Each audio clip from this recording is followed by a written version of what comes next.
The air in my bedroom carried the faint scent of cedar and anticipation, a perfume of possibility that clung to the edges of my carefully packed suitcase. I stood by the window, the dawn light filtering through the gauzy curtains, casting long shadows across the hardwood floor. My fingers traced the spine of a worn leather journal, its pages filled with scribbled notes about Parisian cafes, Roman ruins, and the hidden courtyards of Florence. This wasn't just a vacation, it was a pilgrimage, a chance to weave new memories with my daughter Lindsay, after years of distance, both geographic and emotional. I'd planned every detail, every moment, as if I could stitch our fraying bond back together with maps and itineraries. My suitcase lay open on the bed, a canvas of hope.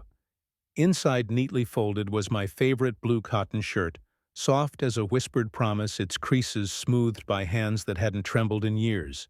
I imagined wearing it to the little bistro Lindsay had found online, its name scrawled in her looping handwriting on a post-it note tucked into my journal, Le Cœur Vol, the stolen heart. The name felt like a riddle, one I didn't yet know how to solve. I hummed an old Sinatra tune, Come Fly With Me, as I weighed my options: brown leather shoes for the cobblestone streets, or the sneakers that had carried me through countless early mornings. The choice felt heavier than it should, as if it carried the weight of the journey itself. On my nightstand, the tickets to Charles de Gaulle gleamed like talismans crisp beside my passport, its pages stamped with the ghosts of past adventures. 6 hours until departure. My pulse quickened, a familiar flutter of pre-travel excitement laced with something deeper, something I couldn't name, a prickle at the back of my neck like the air before a storm. I ignored it, chalking it up to nerves. After all, this trip was my offering to Lindsay, a chance to reclaim the closeness we'd lost when she married Todd, a man whose smile never quite reached his eyes. I opened my weather app, the screen glowing with the promise of sunny Parisian skies. Perfect for the walking tours I'd mapped out, their routes printed on crisp sheets tucked into my carry-on.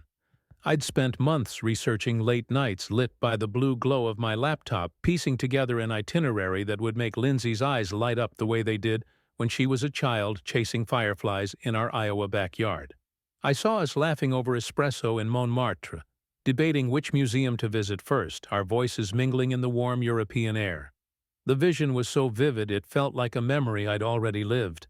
But there was something else in the room with me, a shadow that flickered at the edges of my vision.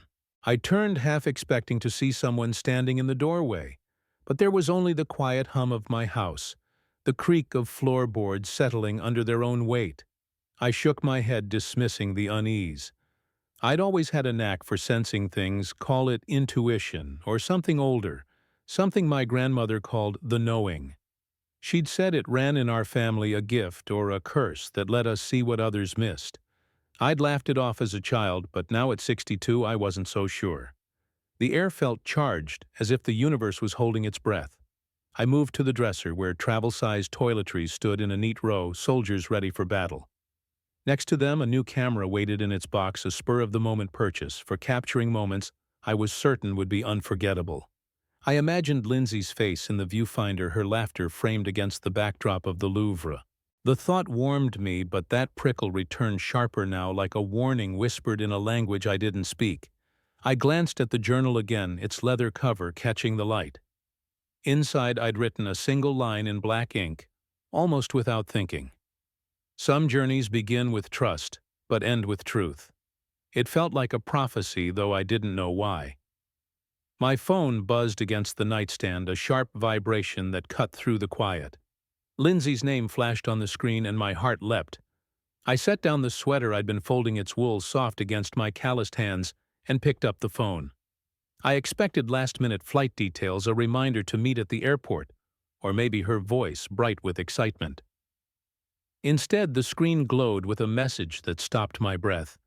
"You're not coming with us to Europe. My husband thinks it's better if this vacation stays family only." The words hit like a blade, cold and precise. I read them again, then a third time, my thumb hovering over the screen, as if I could will them to change. Family only. The phrase echoed in my mind, a cruel riddle. I was her father. I'd bought the tickets, mapped the routes, dreamed of this trip for months. What did family only mean when it excluded me? The room seemed to tilt the suitcase on the bed, no longer a promise, but a mockery. My hands trembled not with weakness, but with a surge of something raw. Something I hadn't felt in years, a spark of defiance, a whisper of power. I set the phone down, careful not to let it slip from my grip. The journal caught my eye again, its pages fluttering slightly, though no breeze stirred the room. I opened it almost against my will and found that single line staring back at me. Some journeys begin with trust, but end with truth. The words felt heavier now, as if they'd been waiting for this moment. Outside, Mrs. Peterson's dog barked a sharp sound that pierced the suburban stillness, and I wondered if it, too, sensed the storm coming. I closed the suitcase with deliberate slowness, each latch clicking like a lock, sealing a decision. The room was quiet but not empty. That shadow lingered not in the corners but within me, a growing certainty that this betrayal was only the beginning. I wasn't just a father scorned, I was something more. Something ancient and unyielding, waking up after years of slumber. The tickets on the nightstand seemed to pulse not with promise but with purpose. This trip was never about Paris or Rome. It was about me, about the truth I'd been too blind to see, and the strength I'd forgotten I possessed. I picked up the phone again, my fingers steady now, and typed a single word in response. Okay. But it wasn't surrender.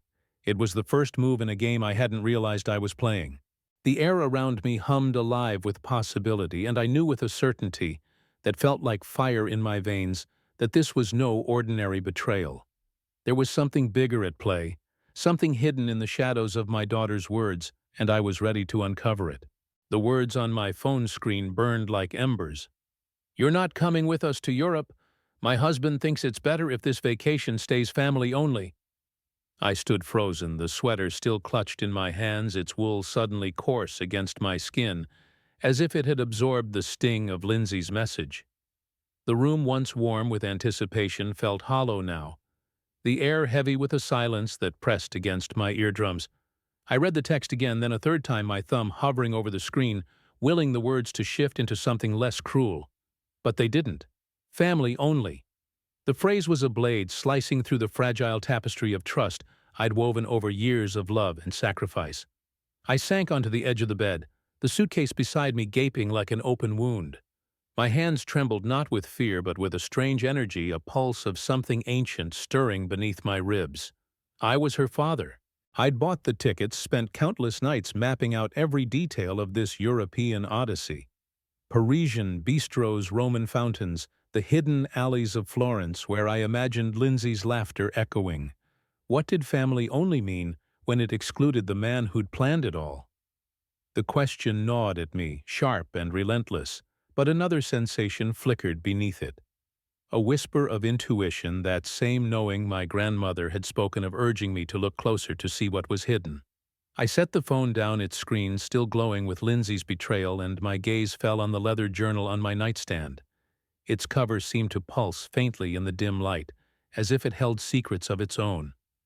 I opened it, to my fingers moving almost without my command, and found the line I'd written days ago. Some journeys begin with trust, but end with truth.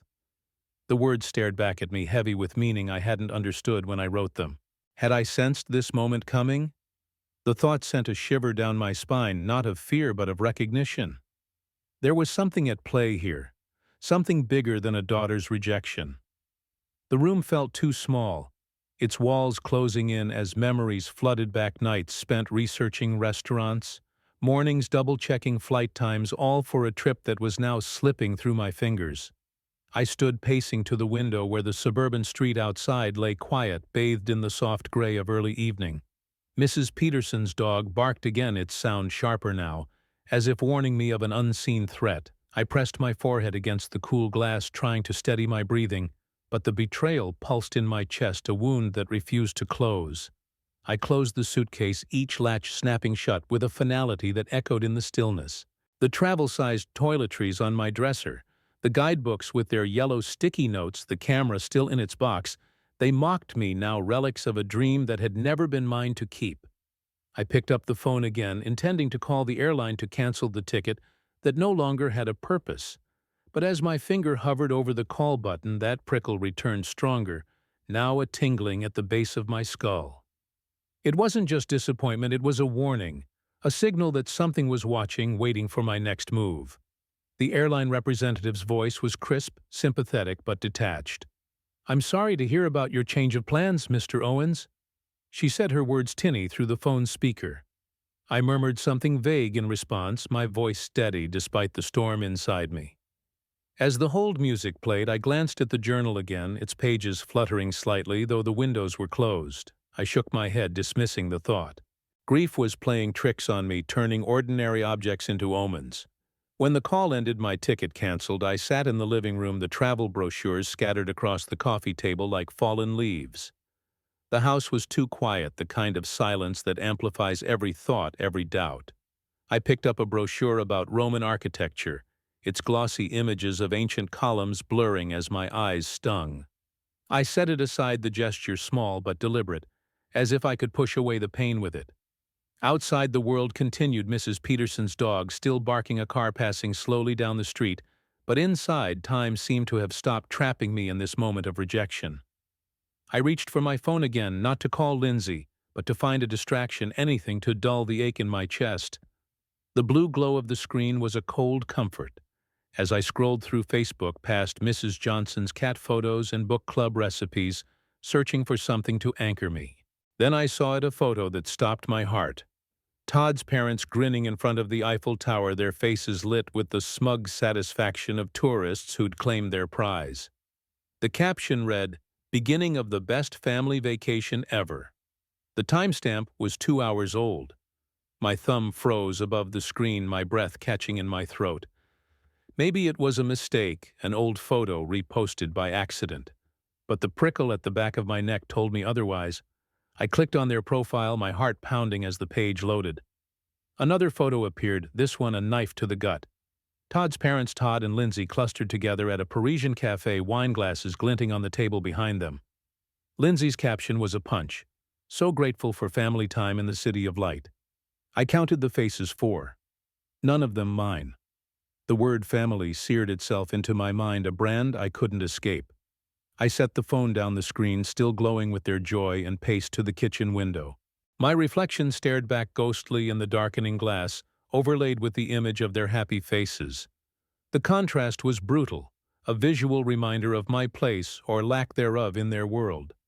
Outside, the neighbor's house glowed with warm light, families gathering for dinner, while I stood alone, a stranger in my own life. The betrayal washed over me in waves, each one sharper than the last, but beneath it that spark of defiance flickered again, growing stronger like a fire catching kindling. I picked up the phone once more, hoping I'd misread, that the photos would tell a different story. But they were still there. Timestamps, fresh smiles, carefree. They were living the vacation I'd planned, using the itinerary I'd crafted while I was left behind, discarded like an old map, no longer needed. I walked back to the window, my reflection sharper, now my eyes harder. The phone screen glowed behind me, their happiness a stark contrast to the storm brewing within me. That night I barely slept, the images of their Parisian joy playing behind my closed eyelids like a cruel slideshow. The journal lay open on my nightstand, its prophetic line mocking me. "Some journeys begin with trust, but end with truth." I tossed and turned the sheets, tangling around me as if trying to hold me back from a truth I wasn't ready to face. But the knowing was there, whispering in the dark, urging me to act. By morning, gray light filtered through the curtains, and I knew I couldn't let this betrayal stand unanswered.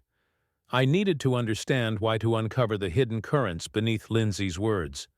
I sat at the kitchen table, my coffee mug trembling slightly in my hands, as I rehearsed what I'd say.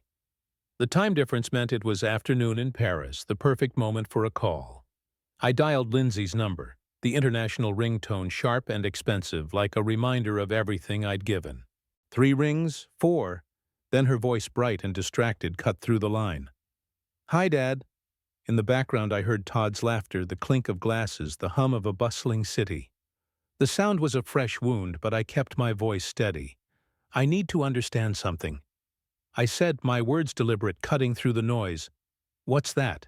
She replied, her tone light, as if she were half listening, her attention caught by some Parisian distraction. "I saw the photos on Facebook.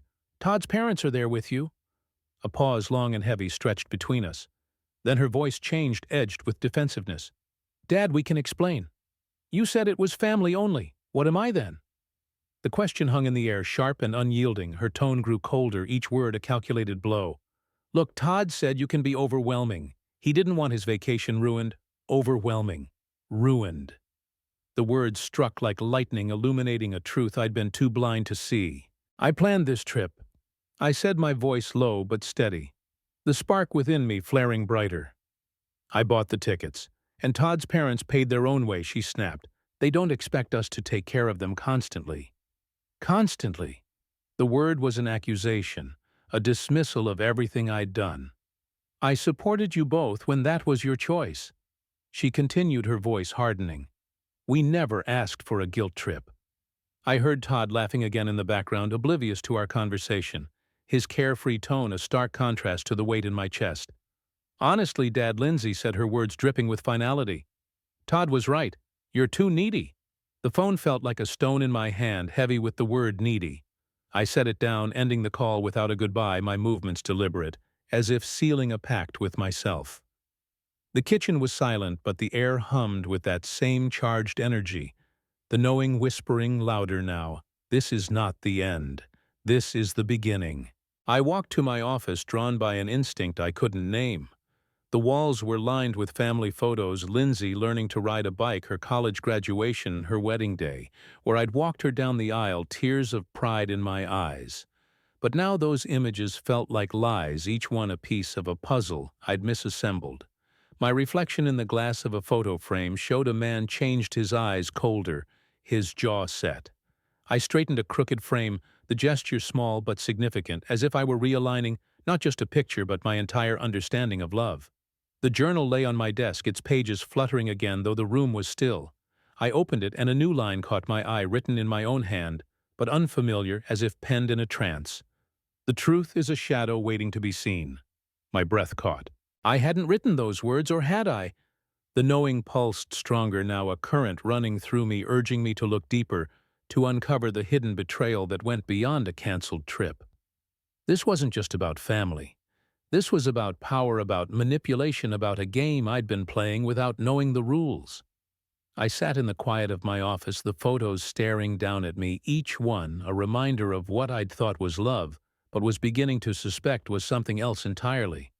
The air grew heavier, as if the house itself were holding its breath, waiting for me to act. And in that moment I felt it, a spark of something ancient, something unbreakable, rising within me.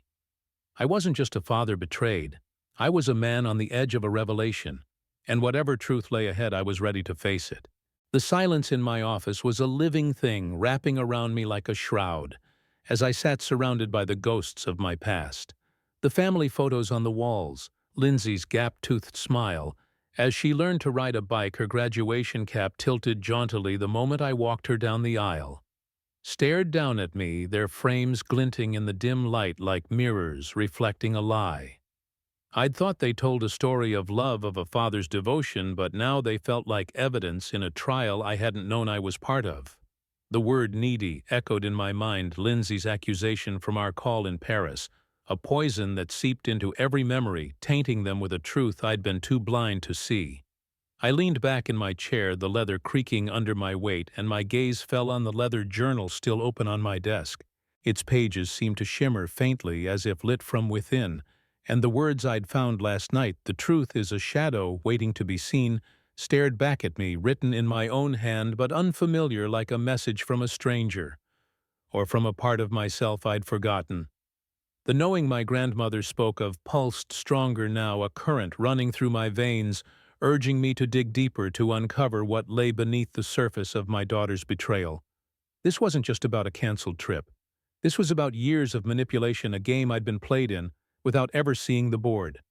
I opened my desk drawer, my movements slow but deliberate, and pulled out a stack of bank statements and receipts, the paper worn from years of habit. Each document was a thread in the tapestry of my generosity, or, as I was beginning to suspect, my exploitation. The down payment for Lindsay and Todd's house on Maple Street. $80,000 drawn from my retirement fund money I'd saved for a future I'd postponed for their sake. car payments I'd covered when Todd lost his first job, credit card bills I'd paid when they claimed they couldn't make ends meet, the vacation fund I'd built over years drained to buy their tickets to Europe. The numbers stared up at me, cold and unyielding each one, a silent accusation of my own naivety. But it wasn't just the money. I closed my eyes and memories flooded in sharper than the documents in my hands. The fishing trip with old friends I'd canceled because Lindsay needed me to babysit. The dinner invitation from Ellen at my book club, her warm smile lingering in my mind, declined because Lindsay needed help moving. The travel dreams I'd shelved year after year while I poured my resources into their lives. Sunday dinners where Todd barely looked at me, his eyes fixed on his phone while I paid for the meal. Holiday gatherings where I felt like a guest in their world, my presence tolerated only as long as it came with a check. The pattern was so clear now, a constellation of slights and sacrifices I'd ignored, mistaking them for love. My hands clenched into fists, the receipts crumpling under my grip.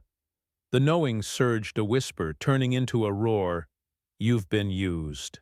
I stood the chair, scraping against the floor, and paced to the window.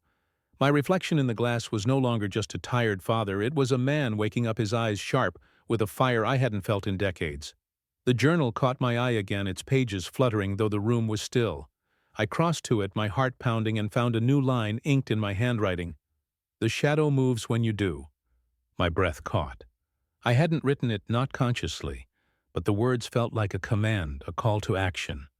I sat down heavily, the weight of years pressing on my shoulders, but it wasn't defeat, it was clarity. I'd been loved, yes, but only as far as I was useful. Lindsay and Todd hadn't invited me into their lives, they'd invited my bank account, my sacrifices, my trust. The realization was a blade, but it cut away the fog, leaving only truth.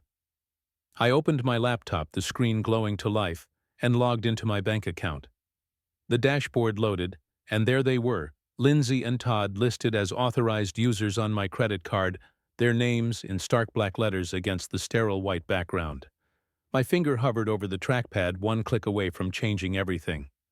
But I paused, the knowing whispering caution. Some decisions required more than impulse, some required a plan. Then my phone pinged, a sharp sound that sliced through the silence. I almost ignored it, expecting another spam notification. But the knowing tugged at me, insistent. I unlocked the screen, my fingerprints steady despite the storm in my chest, and the banking app loaded with a new alert: transaction processed.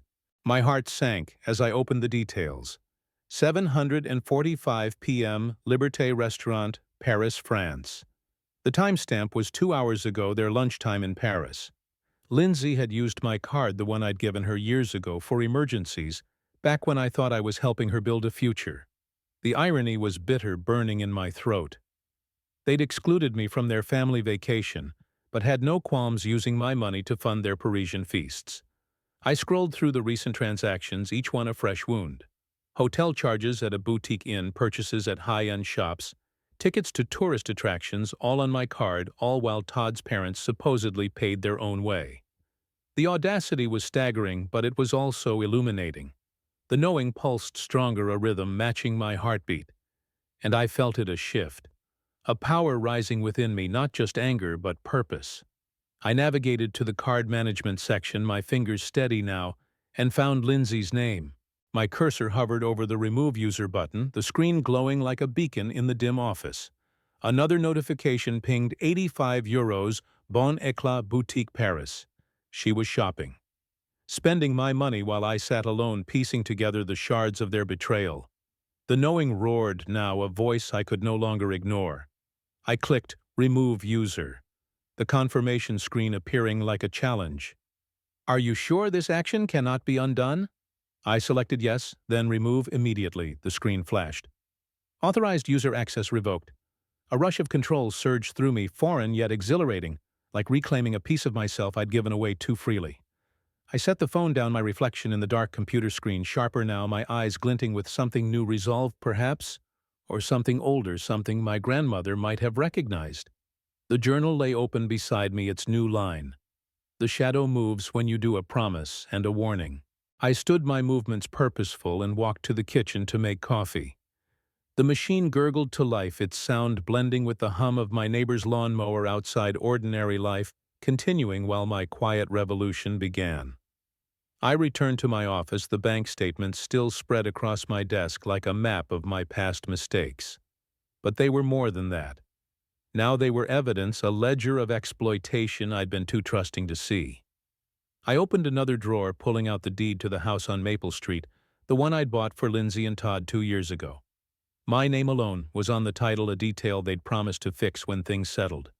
They never did. The paper felt heavy in my hands, not just a document, but a weapon, a key to reclaiming what was mine. The knowing whispered again, guiding my gaze to a business card tucked into the corner of the drawer, Marcus Chen Real Estate. A memory flickered, his steady handshake, his discreet professionalism when I'd bought the house.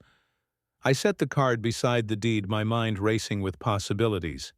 Selling the house would be drastic, a line I couldn't uncross, but the thought sent a thrill through me, a spark of power I hadn't felt in years. I closed the drawer, the sound sharp in the quiet room, and looked at the journal once more. Another line had appeared, inked in my hand yet unfamiliar. What is taken can be reclaimed. My pulse quickened. The words were a call, a confirmation that I was on the right path. I stood, the fire in my chest burning brighter now, and walked to the mirror above my desk. The man staring back wasn't the Gary Owens who'd spent years funding other people's dreams. He was someone new, someone who'd seen the shadow and was ready to move with it. The photos on the walls no longer mocked me. They were relics of a past I was ready to leave behind. I straightened another frame, the gesture deliberate, a small act of control in a world that had felt out of my grasp for too long. The house was still, but the air hummed with energy as if it knew what was coming. I sat back down, the deed and Marcus's card before me, and felt the knowing settle into my bones. This wasn't just about money or a house.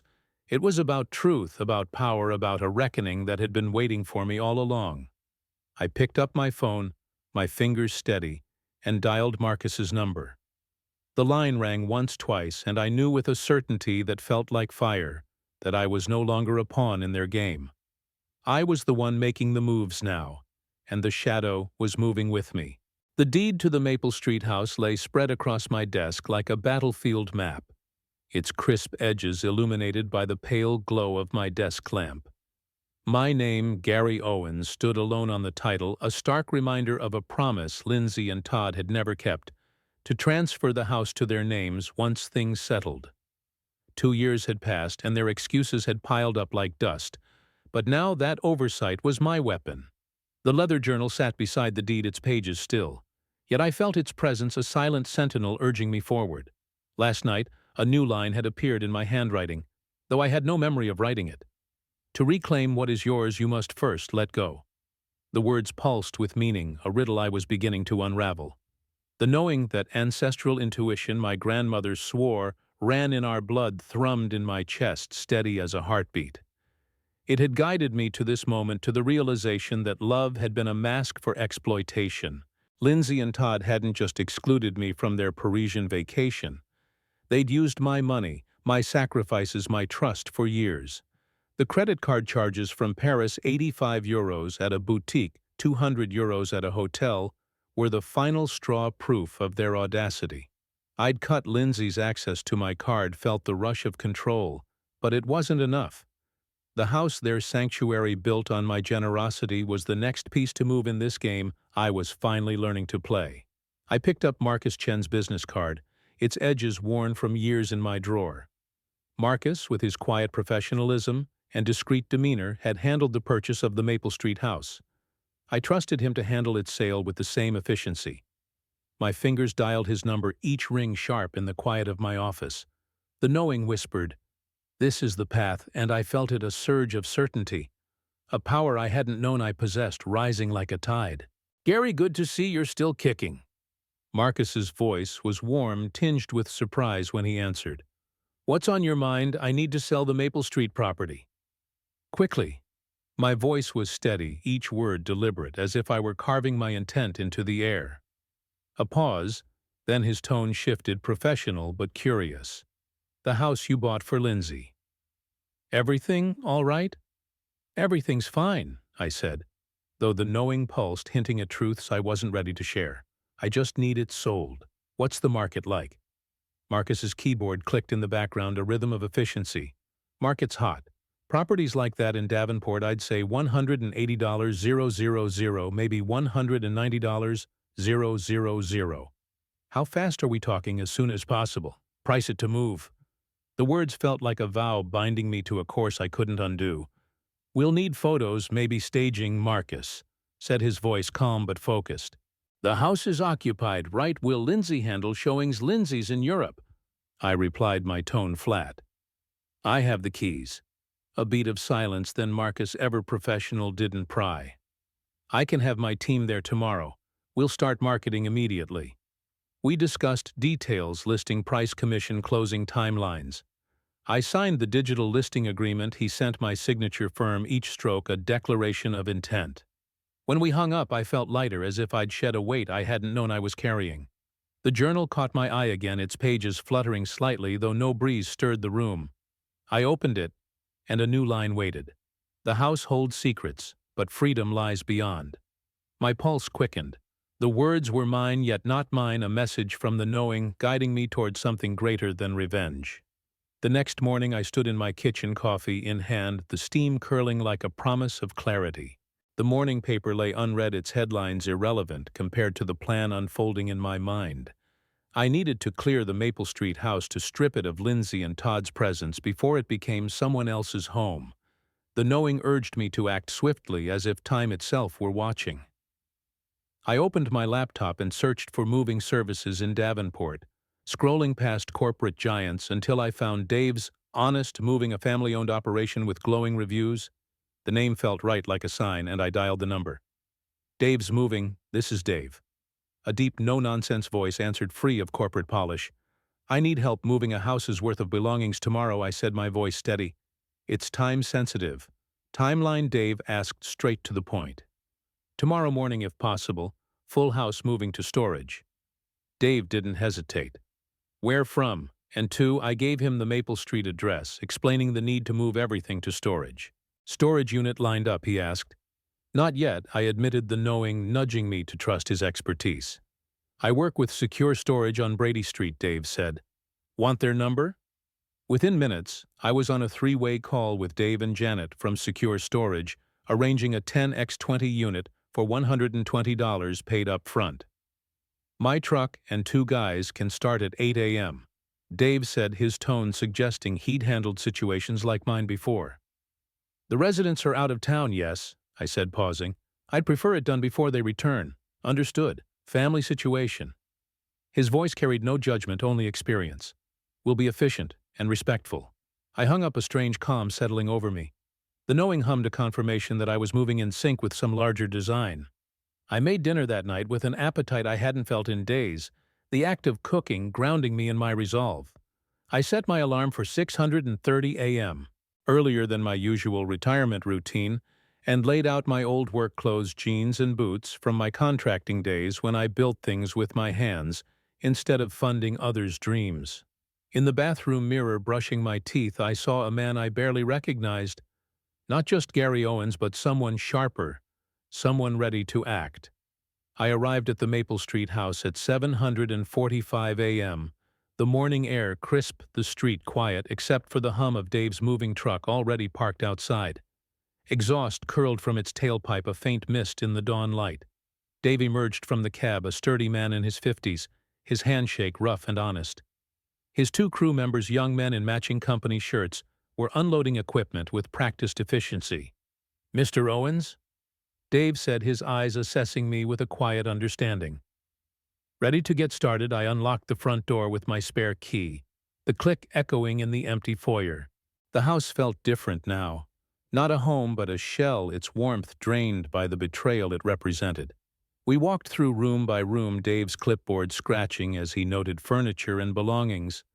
3 hours, maybe 4, with the heavy stuff. He said, his tone professional but kind. I pointed out what belonged to Lindsay and Todd, everything. The sectional sofa I'd bought last Christmas, its leather still pristine. Todd's home office setup, a tangle of gaming monitors and cables.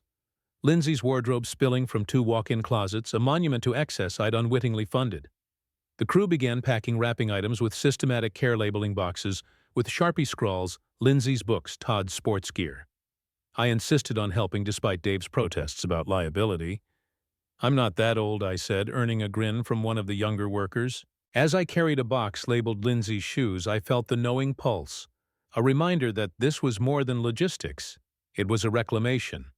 In their bedroom closet, I found a photo album from their wedding, its pages heavy with memories. I flipped through my breath, catching as I noticed my absence. Todd's family filled every frame, their smiles prominent, while I appeared in only 3 photos, always at the edges. A ghost in my daughter's life. I closed the album and handed it to Dave's crew, my jaw tight. The knowing whispered, "You were never part of their story?" Room by room, we stripped the house bare. Designer handbags, electronics, the leather dining set I'd bought for their first anniversary. Each item a reminder of my generosity, now a symbol of my blindness. In what would have been a nursery, I found baby furniture optimistically assembled for a future that never arrived. For a moment, doubt crept in a whisper, asking if I was being too harsh. Then I found a stack of Todd's credit card statements hidden in a drawer, showing luxury purchases, watches, vacations, jewelry, while they'd pleaded poverty to me. The doubt evaporated, replaced by a cold certainty. The knowing roared, "This is your truth." "You okay, Mr. Owens?" Dave asked, noticing my pause, his voice gentle but not intrusive. "Just memories," I said, handing him the statements. "Keep going." By 11:30 a.m. we finished the final walkthrough. The house echoed with emptiness, sunlight streaming through bare windows onto vacant floors. It was no longer theirs, it was mine, a canvas ready for new stories. I locked the door, pocketing the key, and followed the moving truck to secure storage on Brady Street. Unit 47B swallowed their belongings, each box disappearing into the shadows of the metal door. I paid Dave in cash, adding a generous tip. "Hope everything works out for you, Mr. Owens," he said, his handshake warm with sincerity. Driving home, the knowing hummed a quiet satisfaction settling in my bones. My phone buzzed in the cup holder, a Facebook notification I ignored for now. The classical music on my radio filled the silence, its notes weaving through the streets of Davenport as I drove past familiar places, Mrs. Patterson's garden, the Victorian storefronts downtown. At a red light, I saw a young family crossing the street. A father carrying a toddler, a mother pushing a stroller. The sight stirred a pang, but not of loss of clarity. I wasn't destroying a family, I was freeing myself from one that had never truly been mine. Back home, I checked my phone. The notifications piling up. Lindsay had posted a vague, angry status. Some people have no respect for boundaries. The comments were a mix of concern and curiosity, but I closed the app without responding. Another call came, this time from Marcus, his voice bright with excitement. "Gary, we've got a buyer. Cash offer $185, 000 higher than expected. Young couple Michael and Sarah Thompson relocating for work. They love the neighborhood. When do they want to close?" I asked, my voice calm, though the knowing surged a thrill of inevitability. "They're motivated. Could move in this weekend if we expedite." "Make it happen." I said the words a command, not a request. Friday morning, I sat at the title company signing papers with a precision that felt like carving my name into history. Michael and Sarah, in their early 30s, radiated hope, the kind Lindsay and Todd once had before cynicism took root. "We love the landscaping," Sarah said during the walkthrough, her voice warm. I didn't mention it wasn't my work. "It's perfect," Michael added, accepting the keys with a grin. The bank transfer confirmed $185, 000 minus fees, a $17,500 profit. What had been a gesture of love was now a triumph, a reclamation of what was mine. I drove by the house one last time on Saturday, a U-Haul truck in the driveway, Michael and Sarah directing movers with infectious energy. A baby crib was carried inside a swing set, half assembled in the backyard. The house was alive again, filled with the joy it was meant to hold. My phone rang, an international number, and I answered just as a taxi pulled up. Lindsay stepped out, exhausted but alert, her eyes narrowing as she saw the U-Haul. Todd followed, his face shifting from confusion to alarm. The knowing pulsed a final confirmation: the shadow had moved, and so had I.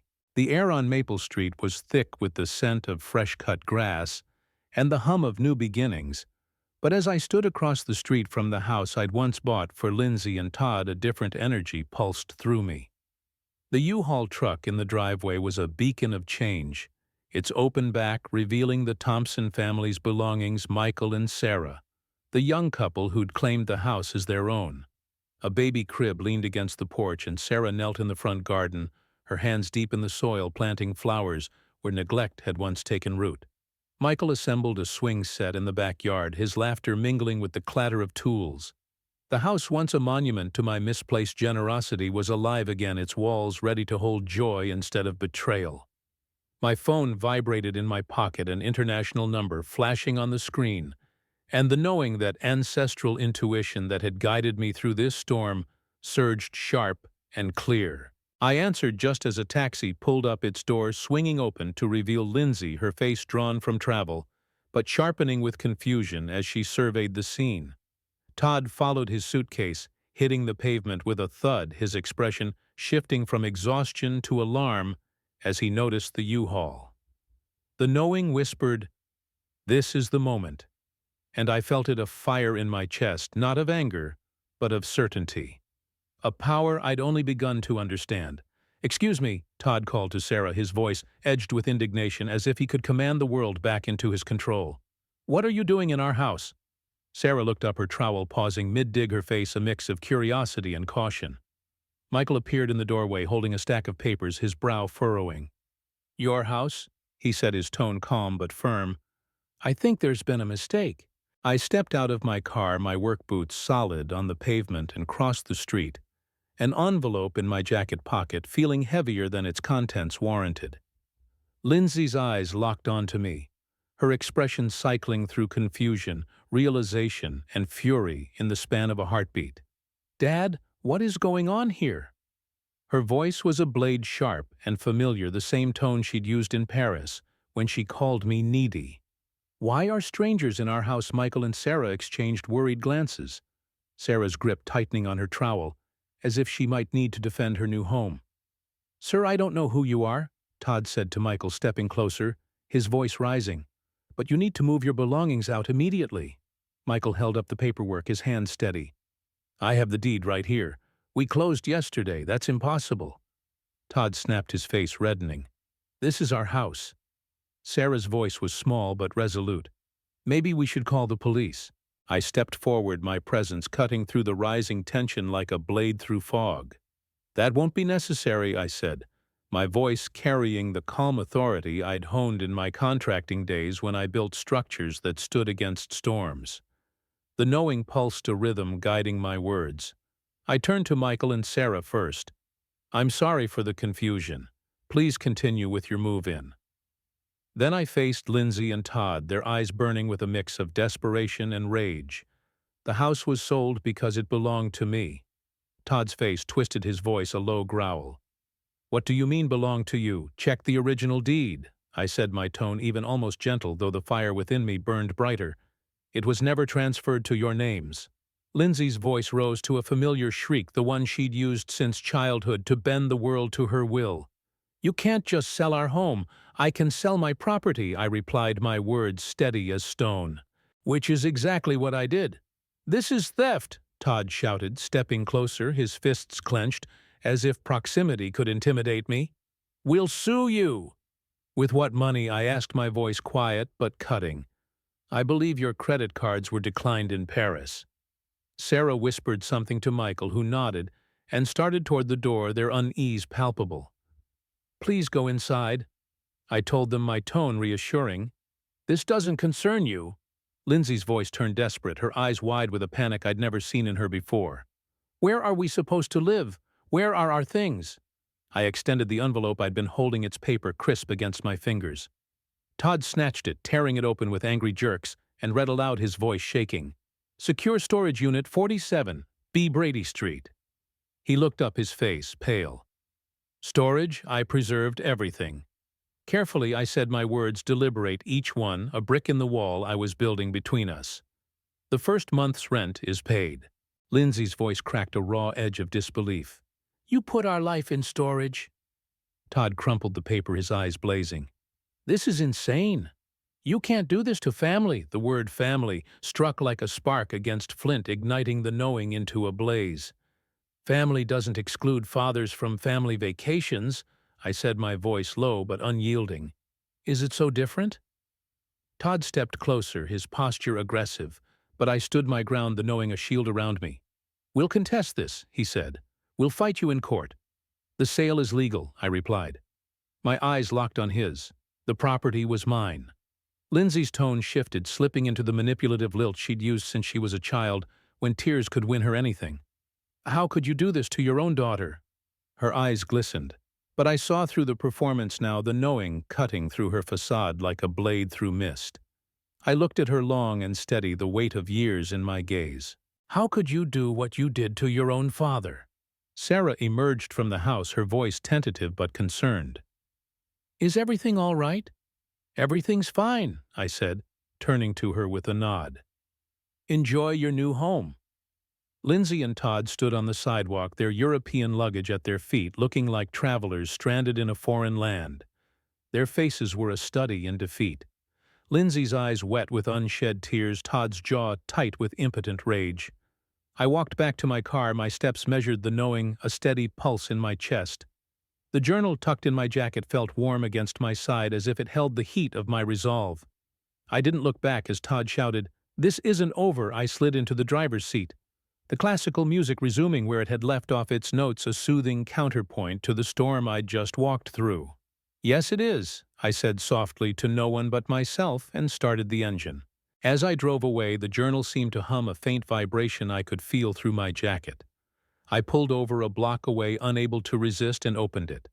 A new line waited, inked in my hand, yet unfamiliar.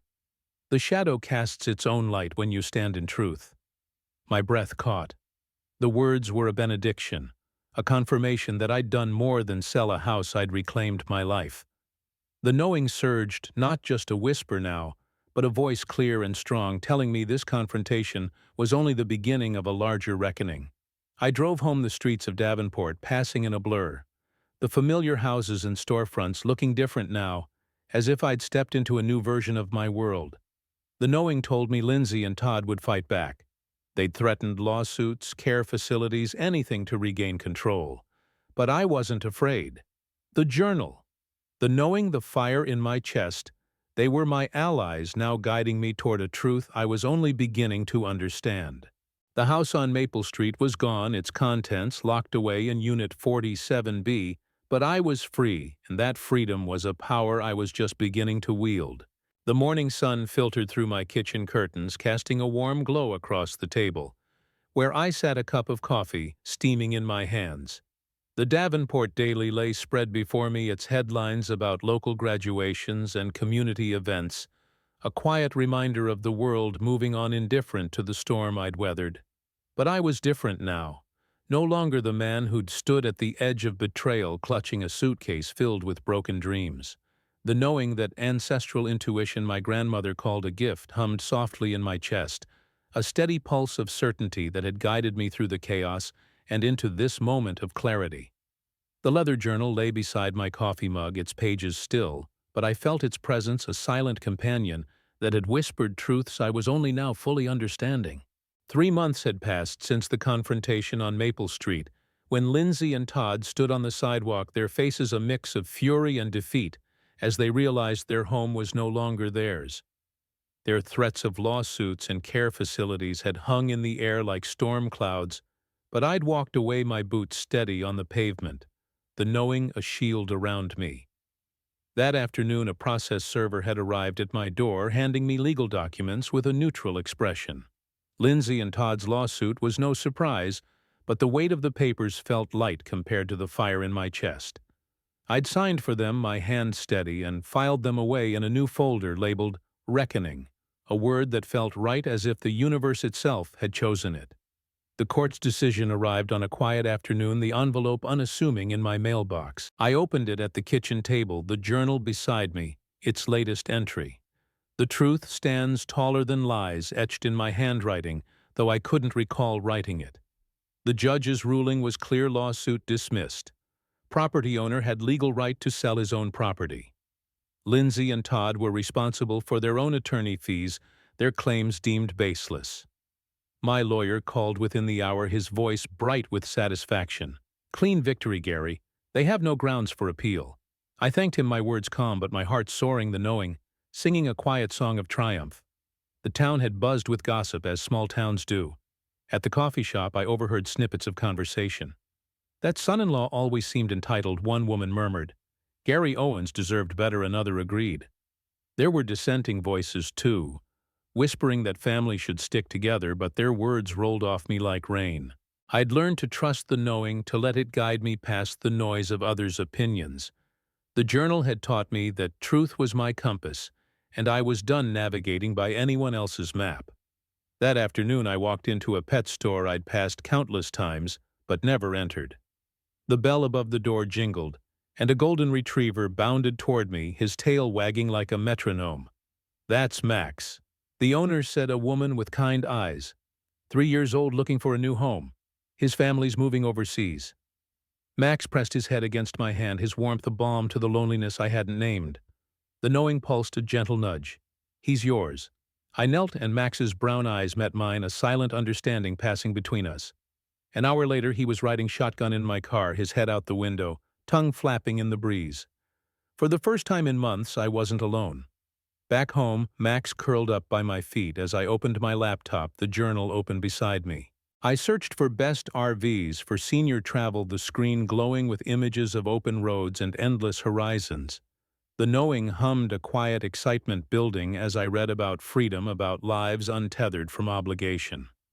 At an RV dealership the next day, I test drove a 25-foot Airstream, its silver curves gleaming like a promise. Max claimed the passenger seat before I'd even signed the papers, his tail thumping against the leather. I traded in my second car and used savings to buy the RV outright, the transaction as liberating as the moment I'd sold the Maple Street house. The morning we left Davenport, my house was ready for my absence mail on hold. Neighbors alerted to watch the property. I packed the Airstream with camping gear, Max's supplies, and one photo album, its pages filled with pictures of Lindsay as a child, before betrayal had rewritten our story. The knowing whispered, "Keep the good. Let go of the rest," and I felt its truth settle in my bones. Max sensed the adventure, his excitement infectious, as I checked the trailer connection and started the engine. We drove through Davenport one last time, past the coffee shop, the hardware store, the streets that had defined my life for decades. They looked smaller now, as if I'd outgrown them. Passing Maple Street, I saw Michael and Sarah's children playing in the yard. Their laughter, a melody the house had never known under Lindsay and Todd. The swing set stood complete, a symbol of new beginnings. I didn't stop, but the knowing pulsed a quiet approval of the life I'd given that house. The highway stretched before us, a sign reading Colorado 500 miles. Max's head was out the window, his ears flapping, and my hand was steady on the wheel. The journal tucked in the glove compartment felt like a talisman. Its final entry: "Freedom is the shadow's gift, a blessing I carried with me."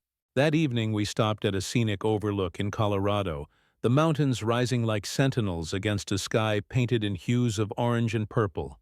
I unfolded a camping chair, the air cool and crisp, and Max settled beside me, his warmth a steady anchor. The journal lay in my lap, its pages still, but I didn't need to open it to feel its truth. The knowing was part of me now, a quiet strength that had guided me from betrayal to triumph, from a life defined by others to one I claimed for myself. I sipped coffee from a thermos, the taste grounding me as I watched the sun dip below the horizon. The world felt vast, not daunting, but inviting, each mile a promise of discovery.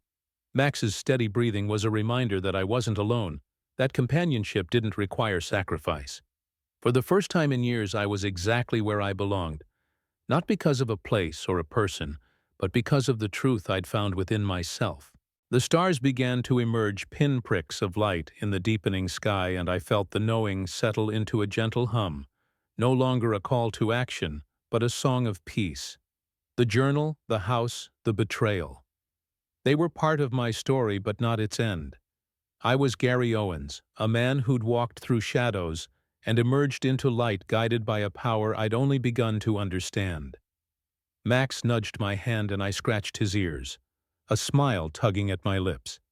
The road lay ahead open and endless, and we were ready for whatever it held.